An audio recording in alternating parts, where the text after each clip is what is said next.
أعوذ بالله من الشيطان الرجيم. بسم الله الرحمن الرحيم. الحمد لله رب العالمين، والصلاة والسلام على سيدنا محمد الصادق الوعد الأمين.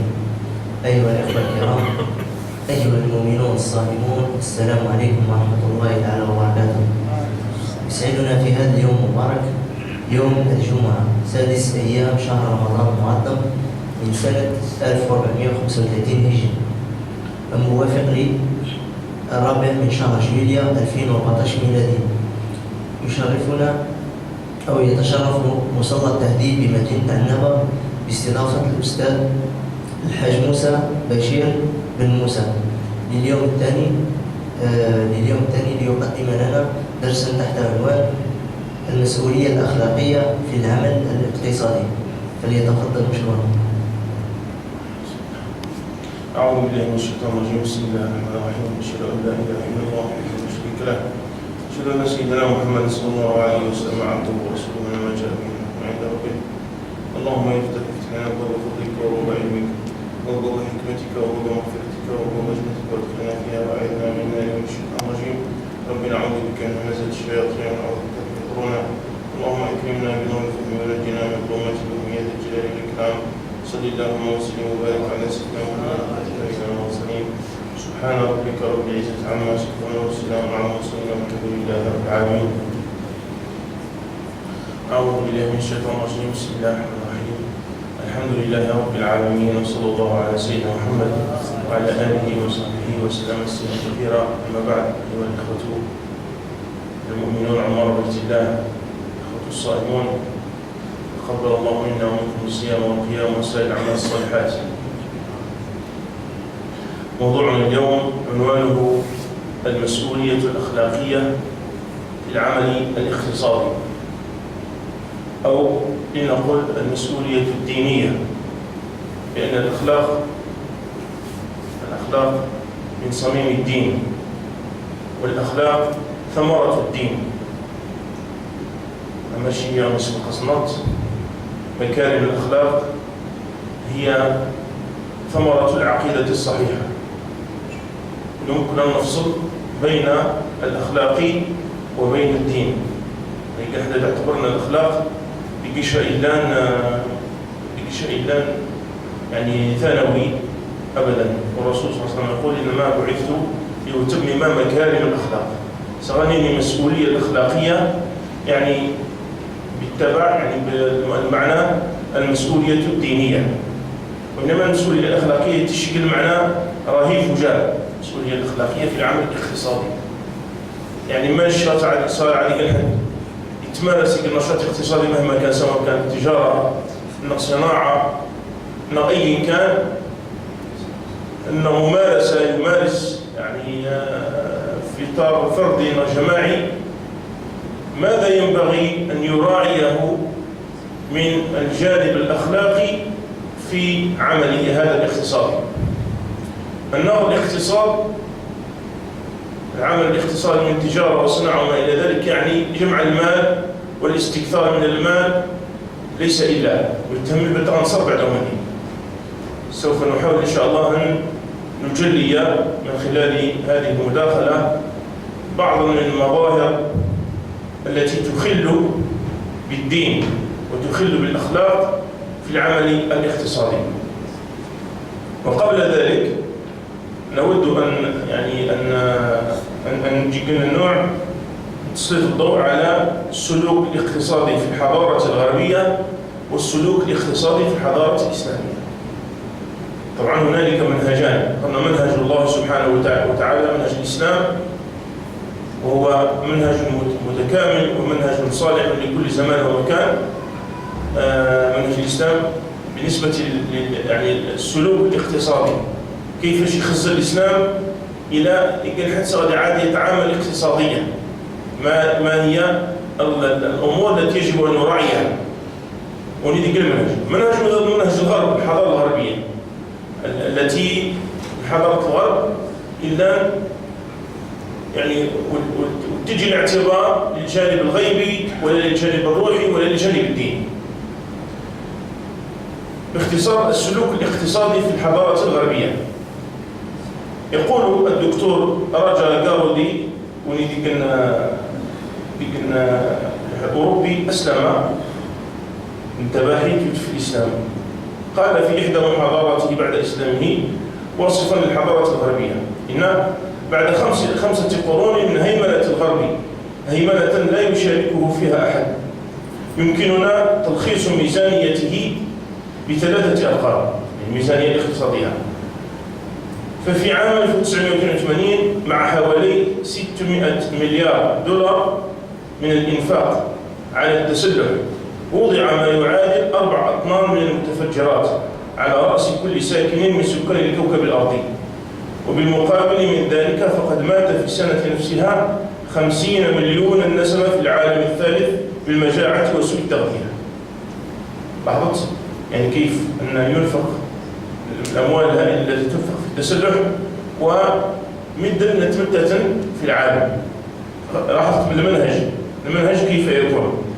إن فمن الصعب أن يسمى تقدما هذا الشوط الذي قطعته الحضارة الغربية.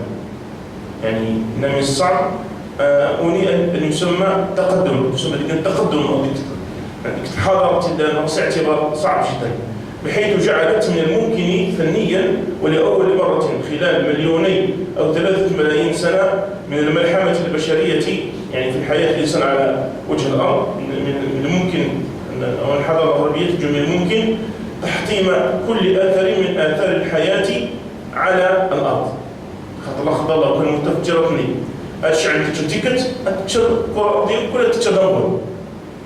هكذا حضارة الغرب، يعني هوني مظهر من مظاهر السلوك الاقتصادي للحضارة الغربية. وكذلك في موضع آخر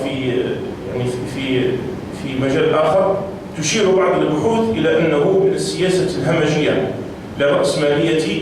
الرأسمالية نسمى بأن الرأسمالية هي نقيض الاشتراكية. الرأسمالية هي نقيض الاشتراكية، يعني المنهج الاشتراكي يعني يقول منهج إلا ينبني على تحديد تأميم وسائل الإنتاج، والتجين مدنا أدمركن الشيوعية. عند القانون اللي نجي مثلا دنيا الجزائر في وقت ما مضى تأثرت دولتنا بالشيوعية والاشتراكية. يعني القانون اللي يعني ميدانيا خزرت تطبق في الواقع عند الثورة الزراعية.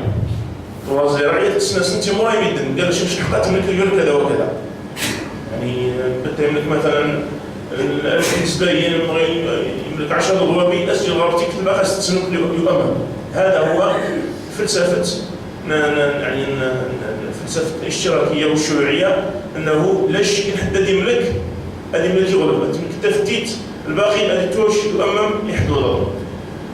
أو أن الاشتراكية يعني أثبتت إفلاسها وعدم نجاحها، يصدمها كرد فعل ما يسمى بالرأسمالية. الرأسمالية دي كان طرف ناقض تماما للشيوعية، يعني اتجه ما يسمى بالطبقية في المجتمع. يعني طبقة البرجوازيين إلى ملك أملاك، يعني ملك الأملاك لا تحد بحدود، في حين أن الطبقة الكادحة أي العمال القيم في مستويين وتنجم ملكن ولا يعني أن يرتقوا من المستوى الطبقة الكادحة إلى المستوى المتوسط وتنجما، يعني ليس بروفيلا. الطبقة البرجوازية تستغل الطبقة الكادحة. إن من سياسة الهمجية للرأسمالية اللجوء لأساليب الاحتكار قصد التحكم في سوق منتجاتها باضطهاد العمال وقهرهم والتنكيل بهم وإهانتهم بمختلف وسائل القهر والإرهاب لإحكام القبضة على خدماتهم وضمان السيطرة عليهم. ومن ذلك أنه خلال أزمة 1929 أغرقت يعني هذه الرأسمالية، هذه الأنظمة أغرقت آلاف الأطنان من الحبوب والبن والمواد الغذائية الأخرى في البحار، في الوقت الذي كانت فيه شعوب برمتها تتضور جوعا وماتت الملايين من البشر جوعا. هل تجرمون باش كتحكمنا في الاقتصاد؟ مثلا راسي قال منتج مثلا قمح، منتج تمرت مثلا انت تشرب بس وسني ماشي بدا نصوت السلعة كل الانتاج نصوت السوق الطوطة القيمتس ماشي نمارو ان نخسر نزنوزو السوم تاع كان نقص اذا نسوف الكمية نقص تنزل استغلال الباقي تنكر الحرب هاتيش الحوت وهكذا. وكذلك معلومة أخرى أنفقت دول السوق الأوروبية المشتركة 127 مليون مارك ألماني لإتلاف آلاف الأطنان من الفواكه والخضر وإبادة القطعان الماشية خلال عام 1974. وأنفقت بريطانيا أكثر من 12 مليون باوند استرليني لإتلاف كميات كبيرة من منتجات الألبان بنفس العام أيضا. هامي يعني الرأسمالية التجمع الرأسمالية والنزعة الشرهة للاقتصاد وحب الربح على حساب المصلحة البشرية. مثل اللوزان المجاعات كاع شغل يتهم من شهر الربح كيفاش نقيم أغنياء ونخسر وكفى. هذه هي النظرة الأنانية، النظرة الضيقة المادية الجشعة التي لا يحبها الإسلام. أعطوني كنظرة على الاتحاد على السلوك الاقتصادي في الحضارات الغربية. نستمر إلى السلوك الاقتصادي في الإسلام. بداية الإسلام الاكتساب في الإسلام عمل شريف وهادف. الإسلام يتشجع يقنحد على يسعى لاكتساب الرزق ولاكتساب المال الحلال. هذا مما يشجعه الإسلام ويثمنه. الاكتساب في الإسلام عمل شريف وهادف. ثم كذلك الكسب في الإسلام يجب أن يكون من طريق طيب ونظيف فيه الخير والرحمة وتحقيق المصلحة خاليا من أي مضرة. وهي قاعدة مهمة جدا في المعاملات. أنت أيها الإخوة أي معاملة ديس الإضرار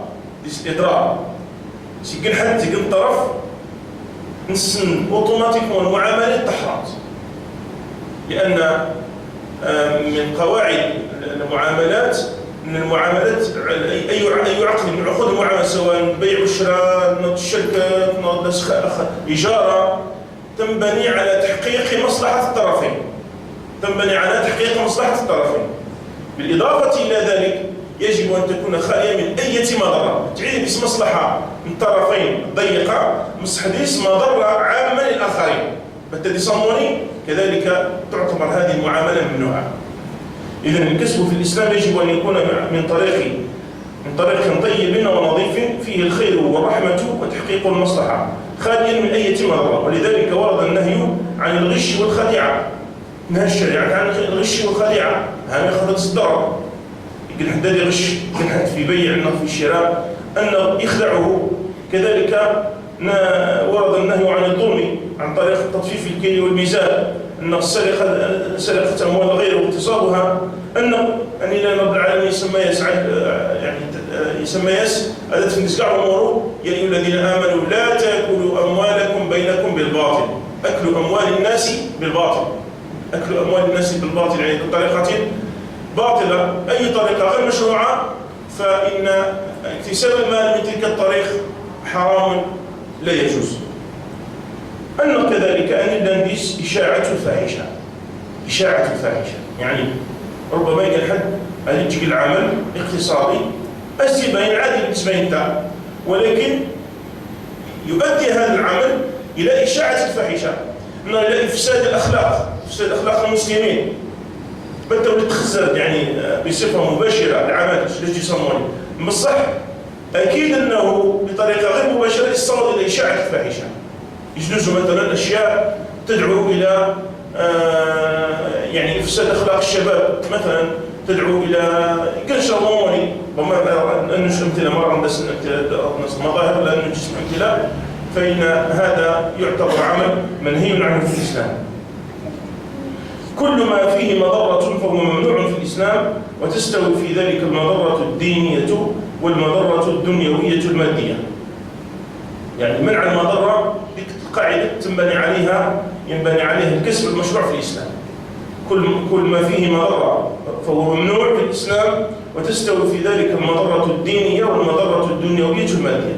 وجي المضرة الكسب جانب المادي يعني ديزورتي كالحد ماديا ولاد يعني المضرة الدينية يعني الجانب الأخلاقي، يعني أصدر مسلما الجانب الديان نسن أوني إيمانس، يعني ديك الجانب تراعى في الحكم على المعاملة. بدك المعاملة إذا أصدرت من الجانب الديني فهي ممنوعة.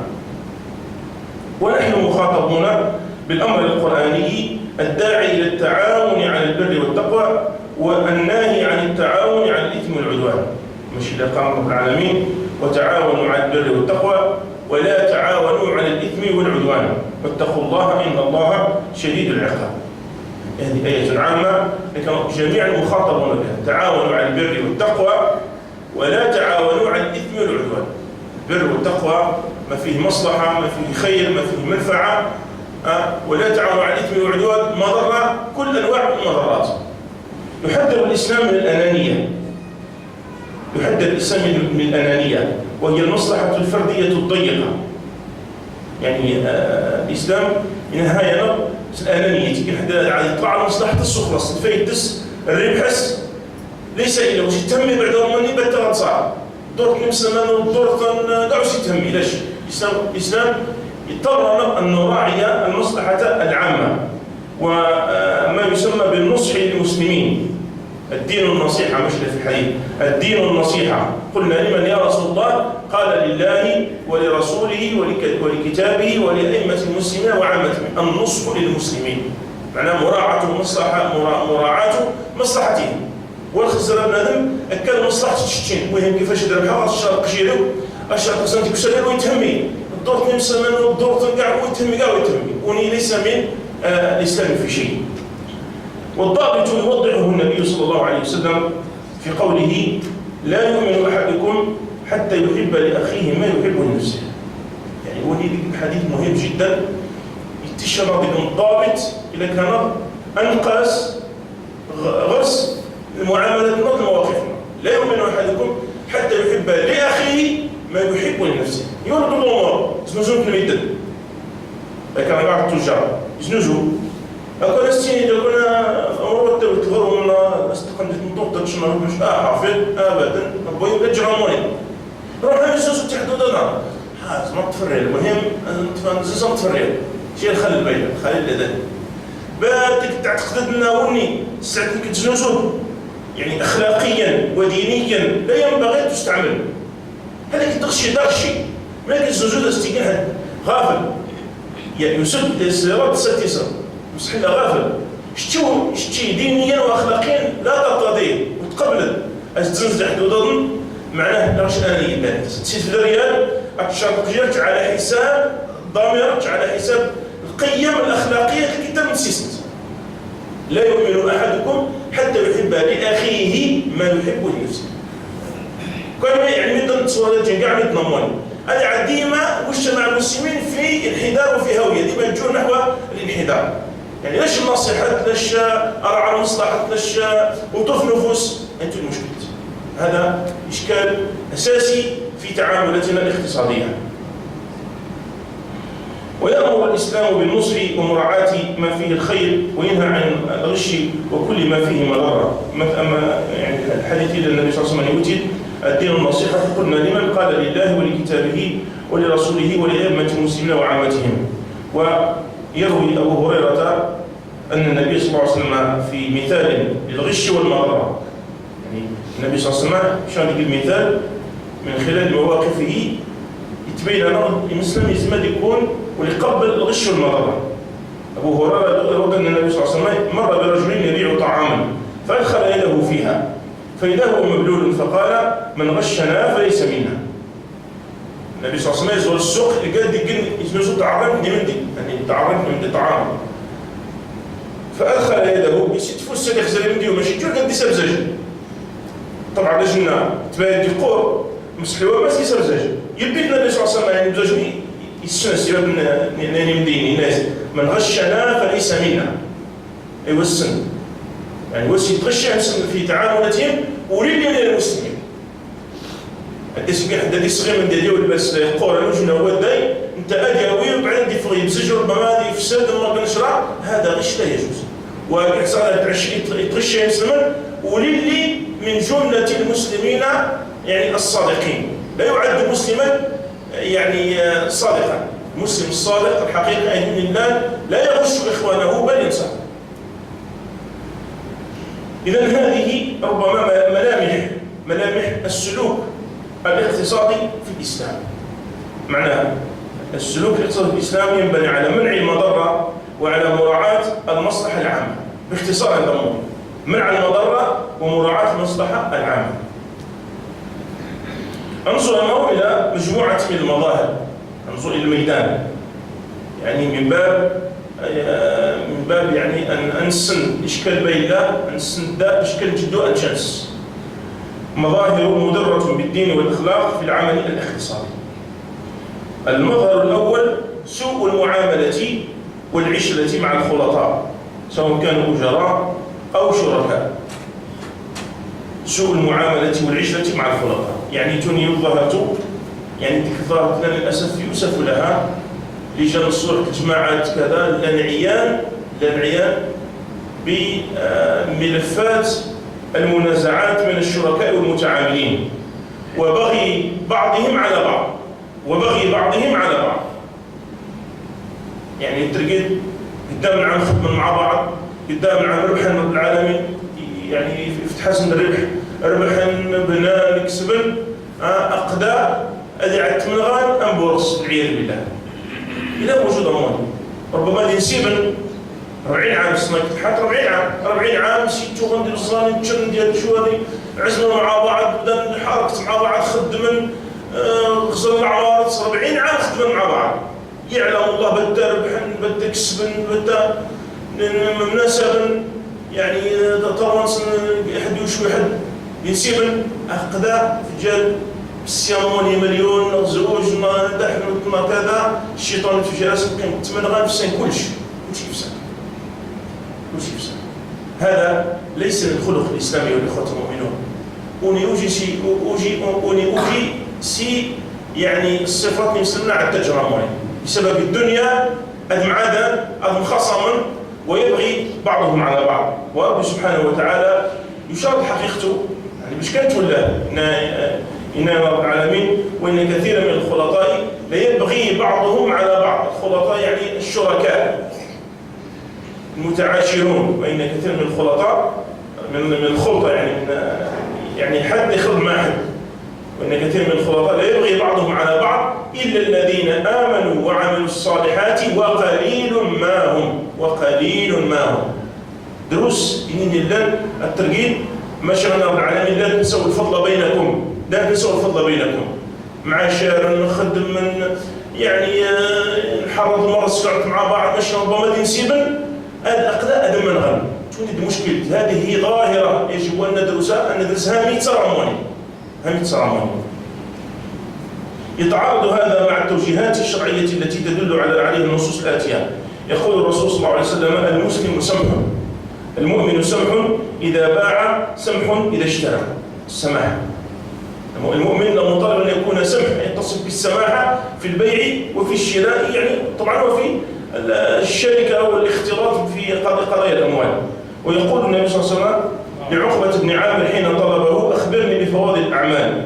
قال: يا عقبة سر من قطعك وأعط من حرمك واعف عن من ظلمك. هذا خلق المسلم. الناس يا عقبة سر من قطعك وأعط من حرمك واعف عن من ظلمك. وقوله سبحانه وتعالى: والكاظمين الغيظ والعافين عن الناس والله يحب المحسنين، وهذا من صفات المتقين. وقوله سبحانه وتعالى: ولا تستوي الحسنة ولا السيئة ادفع بالتي هي أحسن فإذا الذي بينك وبينه عداوة كأنه ولي حميم. ما نغنج هذه النصوص إنني لا تمنغان شريك لا تمنغان وجراء يعني مستخدمون لا تمنغان ما لغاد الجن. هذه النصوص الشرعية يقول حد الشعب يقول حد ما يقول حد هذا ضم يقول حد أنه غادي يقول حد كانت تسلى يعني مظاهر يعني تسلى مواقف مخزية جدا. عندي بمثلا الحسابات نسكر وسيشيني وشريكس أنا قدام العام أخدم أنا قد سيني الشين يا أخوي حسابات وتجسس قدام العام أنا أخدم أنا نتصفى أنا نربح نشمر من الريال عادي هذه خشي مرة وسيتجل وسط سيني ما الحسابات تقوم قاعد تجسس سمات السكر يا مرة يخونه والعياذ بالله. أتشري مرة دخلت الشيطان جالس هذه تشر تغن تتهم تغن تسامح تغن تجمس الخزر من لاموني مرو الشيطان أسين يلا أني تغن سيق بالقعد بيتي دي مروح سحك الأسد السوء فلان تجيت كذا وكذا السوء فلان تجيت كذا وكذا السوء فلان تجيت كذا أمر لا مرة تعد أتشبع عنده فتنة يمكن تنتقل حتى إلى أبناء حتى الفتنة المشكلة من طول وتقيم يديني في الشخص أتوتر التروس الدرقان ما وطراني ببرس مهموم يتخمم ما شغله بأس يا ودي شريكي كل تجي كذا لا تجي كذا لا تجي كذا بدا ترواني قلنا ربي هذا هو المشكل غصب وهذا واقع موجود حتى السواد الخير واقع موجود قضايا واقعية يؤسف يعني نذكر لكن بقنشة إلا واقع ولا شك أن لمنازعات الشركاء أسبابا منها قساوة القلوب وحب الدنيا دنيتنا نتصور يمن غان أتصور أكثر علاقات تلقي وسيلة جد رحس حب الدنيا قساوة القلوب وحب الدنيا ثم عدم الانقياد بإحكام الشريعة الغراء سواء كان ذلك جهلا أم عمدا يغلب المشاكل كذلك يمن غان السبب نسن عدم الانقياد بإحكام الشريعة الغراء سيو لا تدفن المعاملين يعني تسع وجهه تدفن الخطأ سيو لا مع الخطأ يتوت الخطأ إنه التيري ولا هي تجنيت نيت وشتمت ونتيري بتغنى الحمد لله تلقى جيرانا ونتيري أقدا من بعد مارو هذا من غن أشين شقار كذا وكذا شقار كذا وكذا هذا التيرا مكشون النوري هذا يتسمى التاريخ رب العالمين يعني يمرنا استيران يسنشين المنايو تاخذ قرار يسب اللي انت دا يسب اللي نفسيت يعني تخدم اخدام الشيطان يخدم اخدام سنان اريد واشهدوا جم الشهود اقضي من بعد ما تلقى حد يوسف يخسد الدان يخسد يغفر لنا كذا بالتيرا شو بدات ثانيه كمان عندوني بين الله يعني ان السيس نصمم السيس هذه يعني هذه ظاهرة سوء المعاملة والعشرة مع الخلطاء. المظهر الثاني نشر الأخلاق السيئة وإعانة الشباب على الانحراف. نشر الأخلاق السيئة وإعانة الشباب على الانحراف. كذلك هنالك بعض يعني النشاطات الاقتصادية نلقى حقيقة هذه النشاطات تنشر الأخلاق السيئة وتعين الشباب على الانحراف.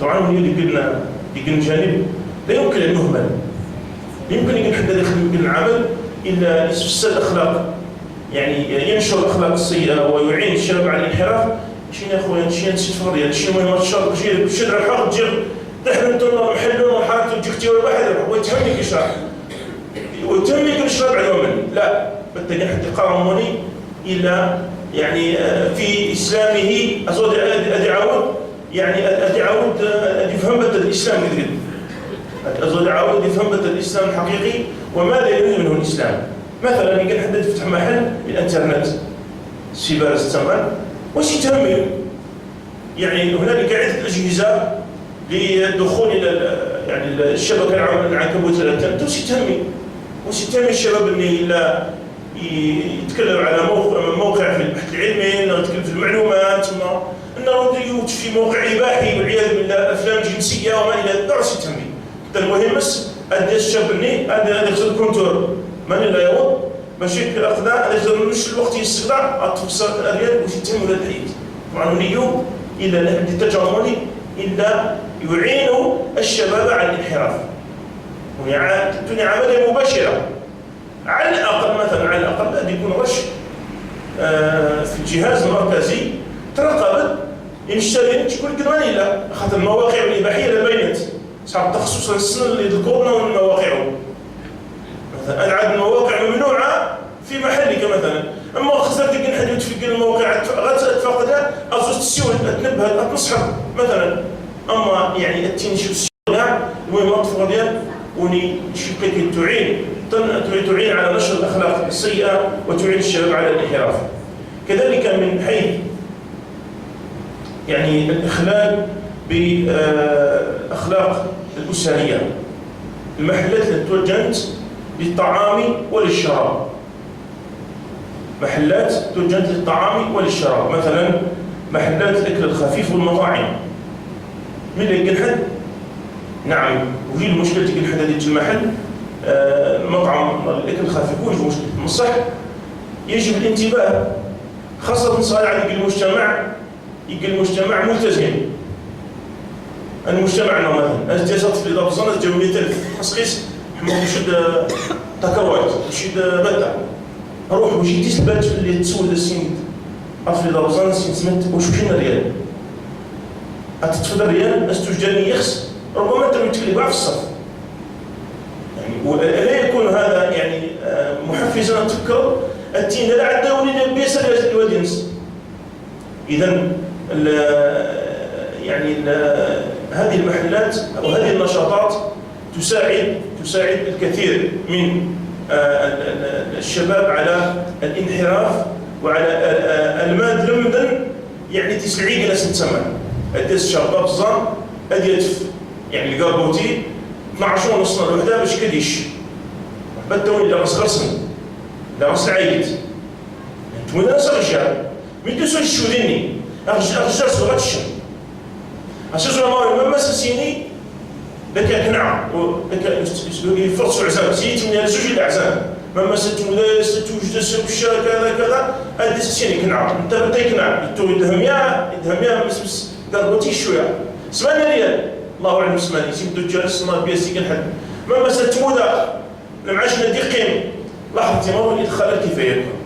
اذا صالح عاد اصحاب هذه المحلات لا يتحملون مسؤوليتهم الاخلاقيه النظام يمر في المشاكل يتزوجنا جويلية هما تشداني بلا رجالش اكيد هذيك الصناعه اكيد نديرو تسول مامو كاع اديات في جاب ربي في نظري جاب ربي خبزه اسوشاني يخس وشي الفريت وشي كذا وشي دي كويس تسيوش شو برد بصانوسي ولا الحيط لان تنتج مع عديس نسن ننتج يعني الوالدين سنتدار ربما لا يعني في حيره السجوبه هذاك الجرأه ديال سين الشكلعه شي شغيا وش طبعا مسكر الشراء شنو كلعه هامي وربما بدا بين لا يحصل ما يحصل اتبعت السمنيت من يشو بدا ترقيص ضعف الله كذا الوالدين ضعفا هذه انها ربما يكل على انت اذا تمرا من يخلص انت لا يتعبد سريال 8 ريال الله اعلم. اذا نشر الاخلاق السيئه واعاده الشباب على الانحراف من خلال هذه المحلات محلات الاكل الخفيف والمطاعم محلات المثلجات والمرطبات ومحلات الاكلات. المظهر الثالث الاختلاط والتشجيع على الفاحشه.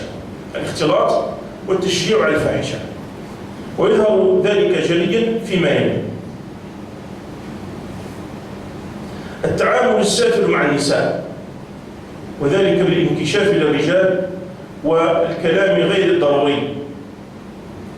حقيقة يعني القضية التعامل السنان كتظهر ربما غالبا كثيرة في تمدينين الشمال ولا دغلان يسموني في الحقيقة وجي غير ذلك ولا دغلان نتحونا إلا المجال 90% من الشريك سكل تسنان عندي سيمار وني يعني تقابل تحت التنين بدا ولي ربي دعاني ما يرسم هو تيتسنان طبعا النساء راقصات تعرف الوالدين أنت صدق الكنطوار تسيلو حوليس تسوى نغاش نيدي كذا أنت ليش الحال اسمه يعني يترس اسمه معاس اسمعني شو تسمى يا أخي من أين لك هذا؟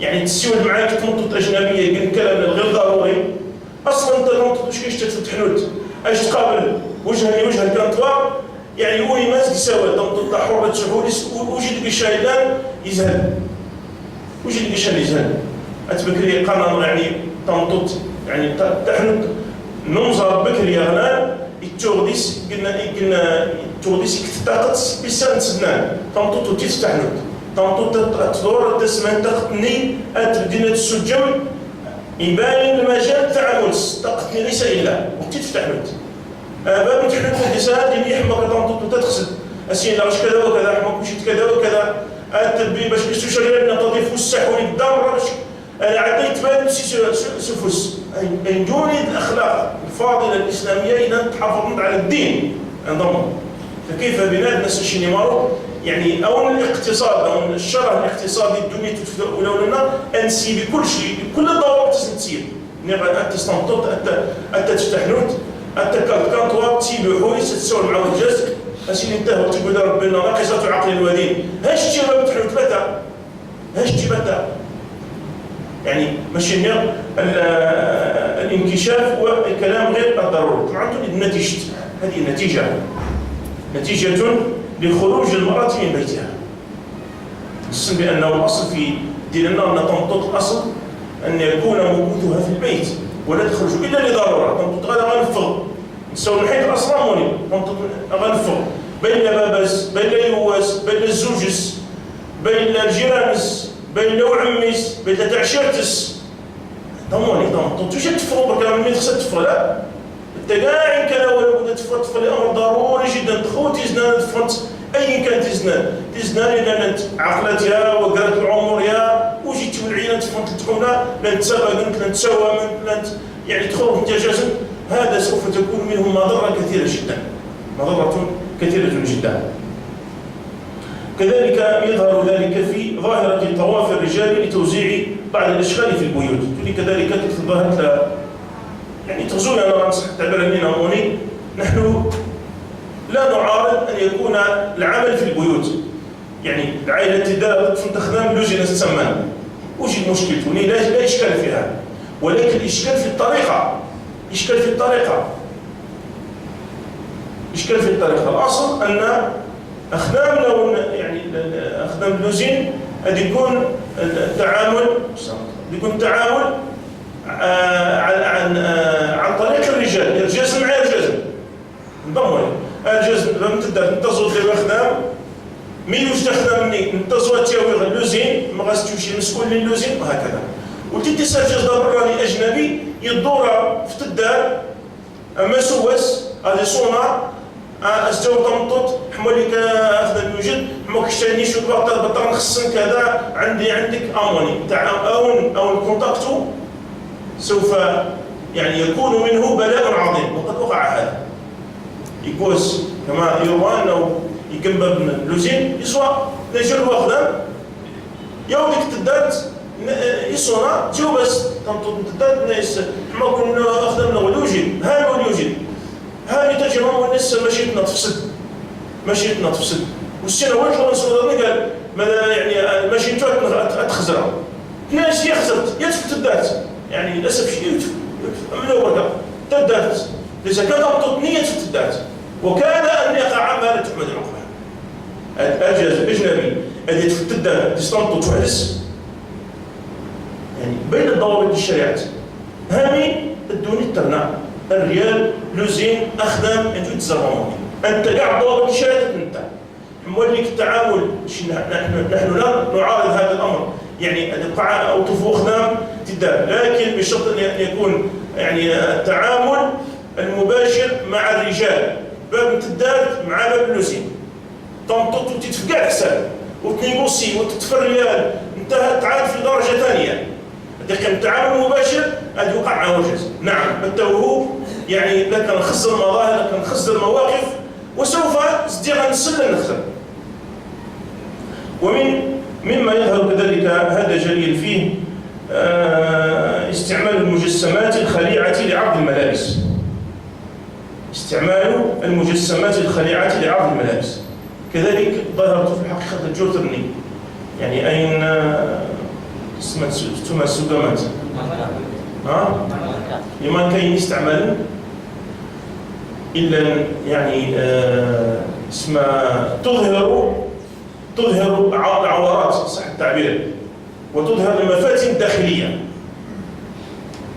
تصور مثلا أنا نصور نمشي بالمثال اللي نحدد به تسمى ثلاثة أثنين جرس التدارس لما كاين نسدنا أثنين التدارس مع العائلة التروس أثنين جرموني هل نستسيغ هذا شرعا؟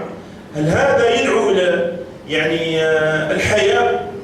طبعا الشيء مرفوض تماما واحد ولا قبل أمواني فكيف أجزناه في محلات تجارية؟ أن الريال لما نود الريال نود أجراون الريال الترويج السلعات ولو كان بطريقة مخلة للحياة بغضب لا أبدا. أنا أدعو من هذا المنبر توت نستعمل الأمور أدراج عن إيمان سنقاضيته أزوت سولت موسني دوحني لأن إلا وسي التجاريس يزوزوتن إلا وسي استعمال نتاعنا متس لكن شديد خاصة أن تسدنان وتلقي اللحية الحشمة الدبي أي مجسمات أسيج ملابس داخلية أتيج أما سنتحنوس. هذه إشاعة للفاحشة إشاعة للفاحشة وإثارة للشهوات.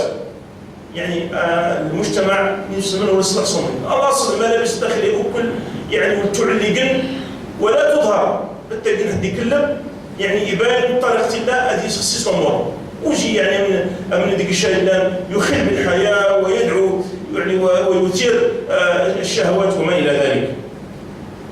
استعمال مجسمات خليعة لعرض الملابس. كذلك مما يظهر فيه هذا استخدام النساء في الورشات والدكاكين بدون احترام للضوابط الشرعية. تولي القضية كذلك تظن لو ذكرته يعني عادي جدا قالوا انه في خدام وانه في خدام نحن في الحل بدا الحل حماليك هذا ان سكن تيسنان ديما بالتمديد حماليك خدم الدواء وحدي تقدر تخدم سنت شبت طلبت بابا سنت يعني مرفقه حنا كنسكن تيسنان اسكن ايها الاخوه المؤمنين ضوابط في الشريعه زاد تنططني غنفغ تخدم هل تتفغل ضرورا وزاد درس الجنيه وزاد نزوى ثم شتين كمسلم التويدك تنطط تستخدم عشان حنودتش. هذه لا غش كامل الضمانات على انك لا تقع في امر محظور شرعا. ثم الامر الثاني اقيمين والجاز مع انه تسدنان تحنوت. هذا فيه كلام كبير وكبير جدا. المستحيل حديني يعني تحس بالك عادي ولا تبعت سنة تحنوت المستحيل ابدا لدى جاز رب العالمين انا وليس الذكر كالانثى بالتالي الجهاد ما نسمى الله يصبرنا كذا ولكن الضوابط التي تجي من الشريعه رب العالمين انا ولا تقربوا الزنا السوء يعني السوء تخزرت الشاء تزجويوال انا وريدك نشرع ايها الاخوه المؤمنون ونطرس ديننا ونطرس لاخرتنا الشيء اللي غادي يحدوا في خدامات اسير حمار تسبيد دار يقولوا خدام خلاف خزب يقولوا خدام لا تبديش خدام ولعل تونيو قلنا يعني ديك الادعاء صح التعبير يعني قال انه في خدام ربما شفتوا الطريقه اللي خدام لنا وتسين كما جيت مع ماد معسن اما قلنا يعني الى هنالك سبب اخر اما باش كان حد دينا موني اداوي 5 6 تقول عيال خدم مع استحنوت يتكوسى مع سنت ثاني توطط المحل يا ودي هذا بعيد عن الشريعه الاسلاميه. تنطط كاع تخدم يطلعوا ليه الا تقابلت تنطط انتهى مسؤوله في تسدنان تنطط نمار مسؤوله انتهى يعني غسل يعني تنسيق مع صاحب العمل تكون طرح ونص استقبل تسدنان الى الجنينه ثم تفصلت ما كذا. اما يعني هذه عاد تسدنان دورت مع جازميه وليو ليس من الشريعه في شيء. ومما يظهر كذلك في هذا جليا اختلاط الشيعة الفاحشة سفر المرأة مع غير ذي محرم في وسائل النقل والوقوع في الخلوة المحرمة. كذلك إذا يهرب جنب يقلنا الظاهرات أن سفر تنطط لهم حرص مثلوا منها طبعا لو كان نؤمن لكن نطور الشريعة شريعتنا تقارن ليش تنطط تسافر لهم محرم خلاص نعود يا عاد نعود في مستوى عاد نستخسر 100,000 ما 200,000 حق الفواياج ما بين هذا يستخسر بأسنا يومين أجاوي ممس نادي وتمس نادي وتنطوطس هذه سافر معاه ستضمن يدول هذه يستخسر عموني ها ما خاطر ليلها ولا مسخدام أتيزن معاك الطاكسيون مع كذا أتيزن 9 كيلو زيت ومن قال واش نبغي تنصر واش نبغي تعطينا تفابريد ويعلم الله كم من وقع يعني صارت أبريد وليت في الحسمة كاع. إذا أظن قاعدة في الشريعة أن المرأة لا تسافر مع غير ذي محرم منها وتسافر معاه وتسافر كان معاه ونحرم صمت الطمن ساعة لا نطلع حرام تسافر بالفواياجين السمدي غتمنيت تزايد الغلام تستنى كذا تلاقيك تنطط واحد الفرد تقيم باش خاصها محرم. وني طبعا وني يقول لي أصحاب الشوفرة أصحاب التاكسيات اللي نخدمن يعني من كيفاش تخبرنا موني. ثانيا إنني الآن أدرس نتيجة نسن أدسنا نتنحروا من سن أتسافرت بلا مرافق لهن من الجانبين. يعني تستعجل الذي صرموني يعني لكن غادي مسلمن لا يعني قال اللي كانت تبع الشريعة هذه صرموني طنطو تمارا سغادي بدير بربك ما تذكروا سابرين يقنا زودي الزال يقنا زودي منسوق كذا تني بتاعتك وغادي تكمل معاس مع وغادي تسيول يعني حق تلك الحرج جزائك. إذا هذا مما يدعو إلى الاختلاط والتشجيع على الفاحشة ولو بغير قصد.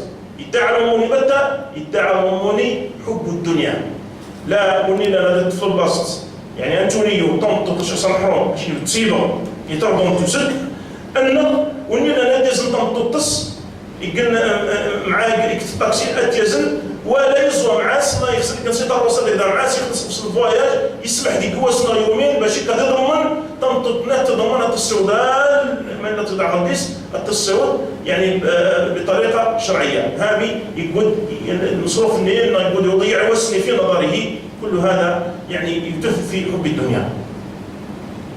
المظهر الرابع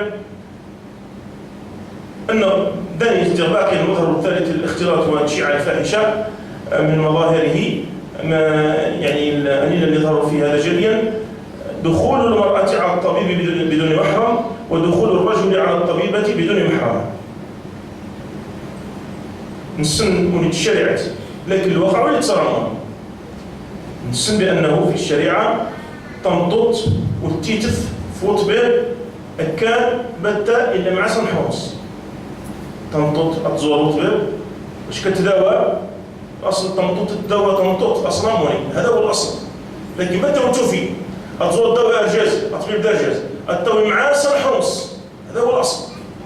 أنه أرجاز دواء تطبيق الأصل أرجاز دواء أرجاز متى ويوفي نعم لا حرج ضرورة أرجاز دواء تطبيق نصح أرجاز ما يقطع الدواء معاه سنحوص هذا هو الأصل يعني جوني.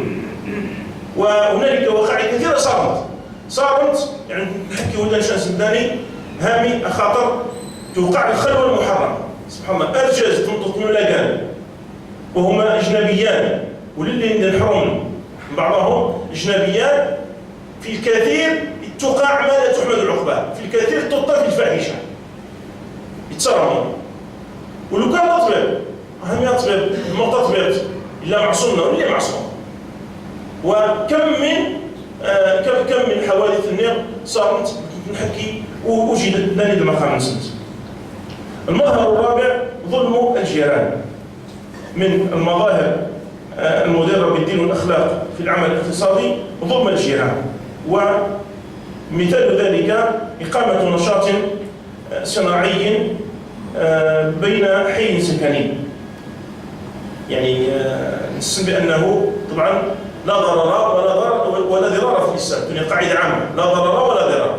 صارت الشيء أيها يعني الاقتصادية تجد حركات اقتصادية في حي سكني لكن تقرقب غفصن لكن السلة غفصن يعني المواد المضرة الدخان نير وما نعمل نير وكذا يقول الحكاية إن يجوك كلاتولي بس كلاتولي تبزانت بدأت يعني كلاتولي ورو خدمني قلنا صحابه خدمني بالشراء يعني ويطلق قلنا لي غازات. هذه الغازات قاتلة يعني يخدم الجول عملي نصفوه راه نشومولي فالغازات ني الجواري يعني نشوج الميدان غرس الحيوانات ربما تغطينا وتغزلنا موتنت باستنشاق ذلك الغاز لأنها مادة قاتلة وهذا ضرر. كذلك يقول عندنا في أماس يقول حي سكني هذه جليس يقول النشاط الاقتصادي مضر هذا حرام لا يجوز. ولتغلب المصلحة الأنانية يعني الأنانية المصلحة الشخصية الضيقة بالربح المادي على حقوق الجيران. الجيران لهم الحق العمل في هدوء في سكون ولا يلحقهم أي ضرر. أما كذلك حظيرة لتربية الأنعام وسط حي سكني إلا وسي كذلك سمح الله التلقيد يتربى الغني للتجارة يتربى، أما الحي سكني مثل عمر يتربى لسه لغفص الروائح الكريهة، الأصوات المزعجة، الحيوانات وما إلى ذلك. هامي يبين هذا المحل للناس هذا الجيس أين يسلو كان هذا ضرورت الجهل. هذا مخالف للتعاليم الشريعة. والرسول صلى الله عليه وسلم يقول: لا زال جبريل يوصيني بالجار حتى ظننت أنه سيورثه.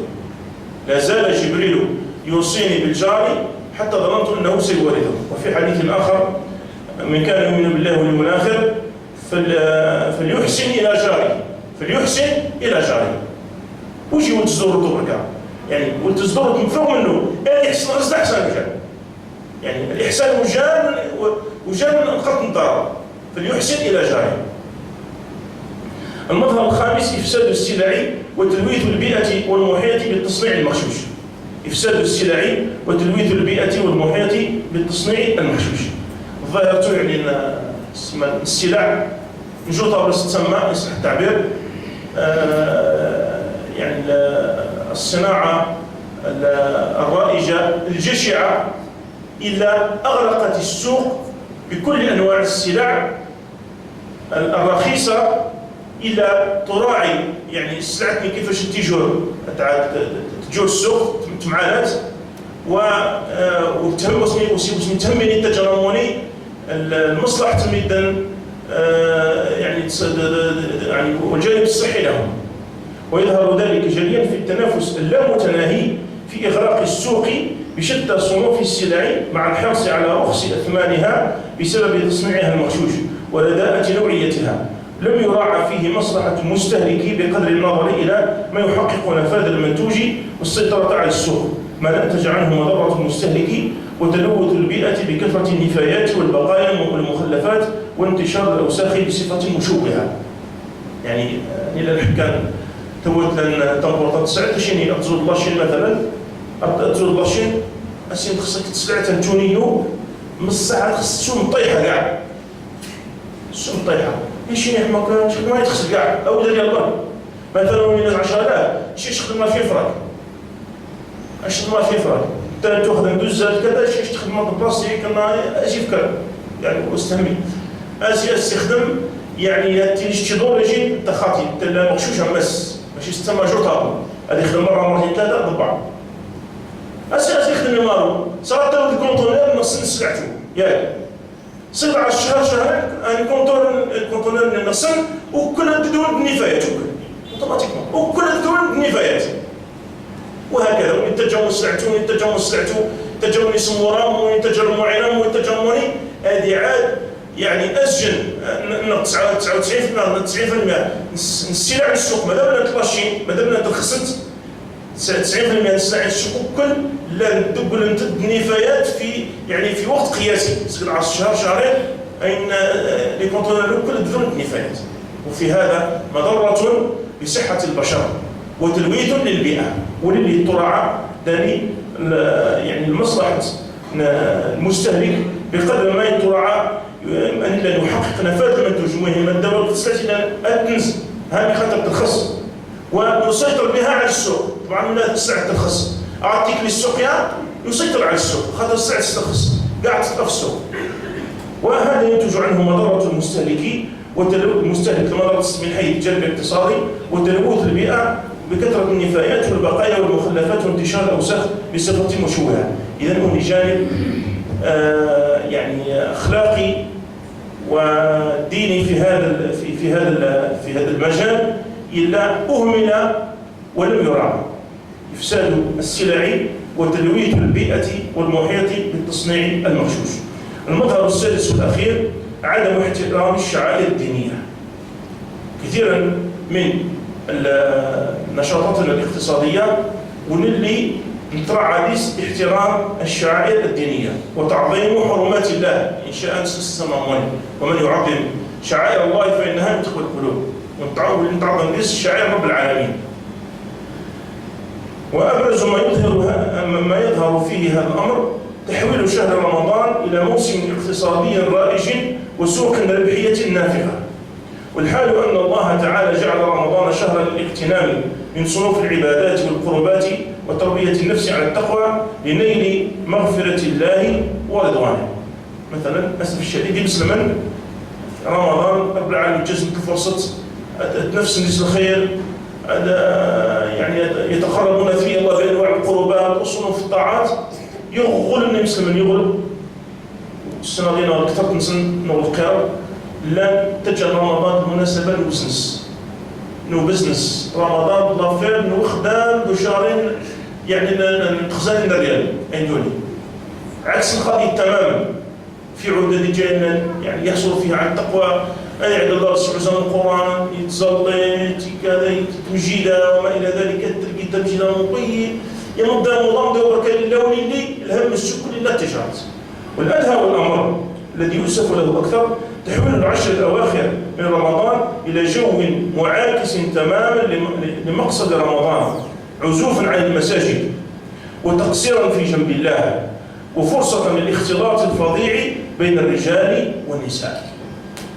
من ذيك الوقت عليك تعشت يعني رمضان على العموم 10 أواخر رجال في 10 أواخر إلا أن النبي صلى الله عليه وسلم كان يشد ميزره ويطوي فراشه ويوقظ أهله ويعتكف فيه يتجه من سيدنا محمد صلى الله عليه وسلم في عدة تأسى به. لا الشيء انعكس تماما.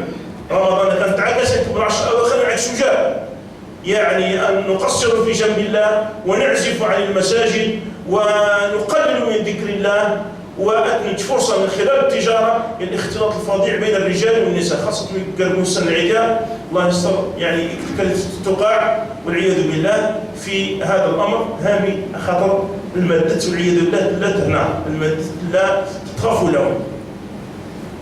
نكتفي اليوم بهذا القدر وكخلاصة القول أن من المظاهر التي تضر بالدين والأخلاق في العمل الاقتصادي سوء المعاملة والعشرة مع الخلطاء، ثم نشر الأخلاق السيئة وإعانة الشباب على الانحراف، ثالثا اختلاط والتشجيع على الفاحشة، رابعا ظلم الجيران، خامسا إفساد السلع وتلويث البيئة والمحيط بالتصنيع المغشوش، سادسا عدم احترام الشعائر الدينية.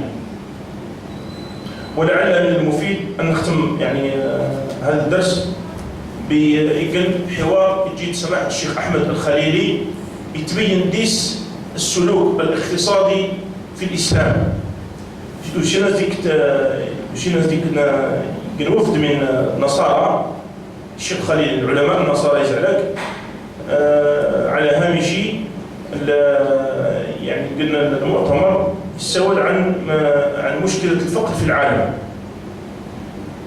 سول الجمهور قضية السكان، الناس قضية السكان في العالم تزايد السكان كذا يعني العالم المجاعات الموجودة بدأت تحلوهم. الناس من سماحة الشيخ إن قضية السكان في العالم محلولة بجزء يسير من آية واحدة من كتاب الله، وهي قوله تعالى: ليس البر أن تولوا وجوهكم قبل المشرق والمغرب ولكن البر من آمن بالله واليوم الآخر والملائكة والكتاب والنبيين وآتى المال على حبه ذوي القربى واليتامى والمساكين وابن السبيل والسائلين وفي الرقاب وأقام الصلاة وآتى الزكاة.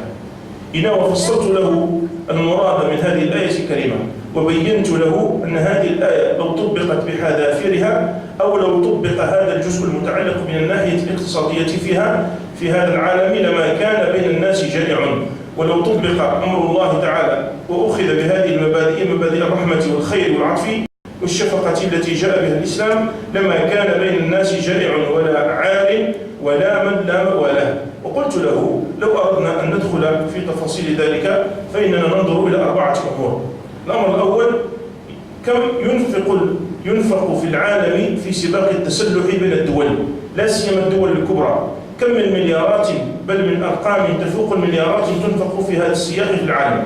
إناية القسيس هي أرقام خيالية تخرج عن الإحصاء. فقلت له: أرأيت لو أن هذه الأموال أنفقت في استصلاح الأرض ووزعت الأرض وزرعت الأرض هل كان يبقى في العالم جائع؟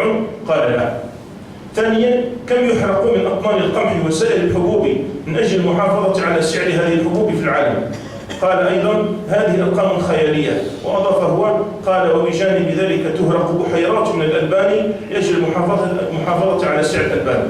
فقلت له هذه الحبوب وهذه الألبان لو قسمت على الفقراء وأطعم بها الجياع هل كان يوجد جائع في الأرض مع ذلك؟ قال لا. ثالثا قبل فترة من الزمن قرأت في إحدى الصحف الشيخ خليل القرآن قرأت في إحدى الصحف بأن امرأة في الولايات المتحدة الأمريكية لها رصيد مقداره 300 مليون دولار 300 مليون دولار. ماذا فعلت بهذا الرصيد كله؟ أوصت به لكلابها. فالكلاب ليست بحاجة إلى مثل هذه الأموال. هذه الأموال لو وزعت بين جياع في العالم كم كانت تشبع منهم وكم تسد من حاجات الفقراء والمساكين. الكلب حسبه أن تترك له حريته لينهش من الجيف وليأكل من خشاش الأرض وليبحث عن رزقه بنفسه، ولا داعي إلى أن ترصد هذه الأموال على هذه الكثرة من أجل الكلاب. رابعا اطلعت في ذلك الوقت في صحيفة محلية على خبرين متجاورين في عمودين متجاورين في صفحة واحدة. مفاد أحد الخبرين أن رجلا من الخبراء الاجتماعيين أو الخبراء الاقتصاديين في المملكة المتحدة يدعو إلى أن يسن قانون عالمي لا يسمح بأن تلد الأسرة أكثر من مولود واحد. ومعنى هذا أن الاثنين يخلفان واحدا. الأسرة المتكونة من الزوجين تخلف مولودا واحدا فقط سواء كان ذكرا أو كان أنثى. فإذا حل في الجيل الآتي محل الاثنين واحد فمعنى ذلك أن الجيل المقبل يكون على النصف من هذا الجيل، ثم الذي يليه يكون على النصف من ذلك الجيل أيضا، وهكذا يتناقص العالم شيئا فشيئا بسرعة حتى يضمحل الوجود البشري.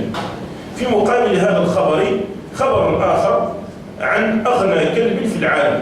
هذا الكلب الغني في العالم له من الأرصدة الشيء الهائل، ومع ذلك أيضا له من العمارات وله من سائر الأموال الشيء الكثير، وله جيش من الخدم لا يشتغلون بشيء إنما همهم أن يريحوا هذا الكلب. منهم من لا شغل له إلا أن ينظف أسنانه، ومنهم الطهاة الذين يعدون له الوجبات الشهية، ومنهم الذين يشتغلون بتغسيله وتحميله، ومنهم من شغلهم أن يهيئوا له الفراش الوثير. هكذا للأسف. فالكلب لو ترك بحسب الفطرة التي خلق عليها لما احتاج إلى هذا كله، إنما في هذا خروج عن الفطرة.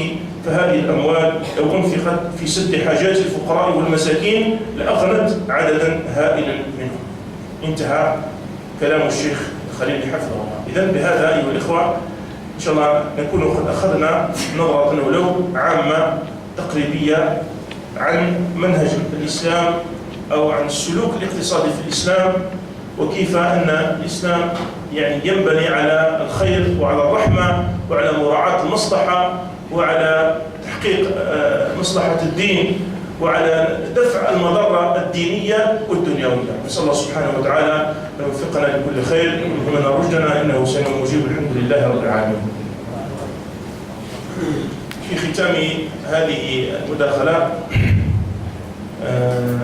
طبعا باستشارة والتفضل من عنابة إلى الشيخ صدقي حفظه الله يشوف هذيك الكتاب الجديد سمى الحقيقة أضواء على فتنة الرذايا، الحقيقة المطموسة بين الخوارج وأهل السنة والجماعة. بين الخوارج وأهل السنة والجماعة إلا جلس الحقيقة مطموسة. من خلال أعزام الكتاب أن الحقيقة مطموسة المنايا، أو أن الكتاب يرد فيه الشيخ على حصة في قناة إقرأ وعلى كلمة لأحمد الشحمة. كتاب تطبع طباعة فاخرة في 48 صفحة. حمولك إلا موجود داني عنابة يوغد إن شاء الله ديوي يستفيد باتصالا والمجتمع النهر والنهر الذي سيغل المعلومات داني أكيد كنت نسين في مذهب النهر، نسين في مال النهر، نسين في المزار إبها آمنش أن نصغرون الكتيات أسنج أقيم ابتداء النهر باش إن شاء الله نستفيد أن نسند باتصالا. بارك الله فيكم.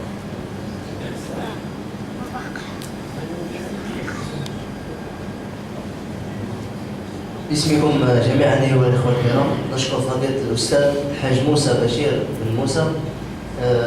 تذكير فقط هذا الكتاب إلى ينز السيد كربوش علي وفاة الدمجي. وغدا إن شاء الله لدينا موعد مع الأستاذ حتبون محمد بن قاسم ليقدم لنا درسا تحت عنوان ماذا يعني العتق من النار. شكرا. دعاء من فضل أستاذ. سعر الكتاب 80 دينار 8000. سبحانك اللهم وبحمدك أشهد أن لا إله إلا أنت أستغفرك وأتوب إليك. أستغفرك وأتوب إليك. أستغفرك وأتوب إليك. اللهم علمنا ما ينفعنا وانفعنا بما علمتنا وزدنا علما. اللهم اصلح فينا ما ظهر واصلح فينا ما بطن واصلح احوالنا واحوال المسلمين والمسلمات عند فساد الناس يا ارحم الراحمين.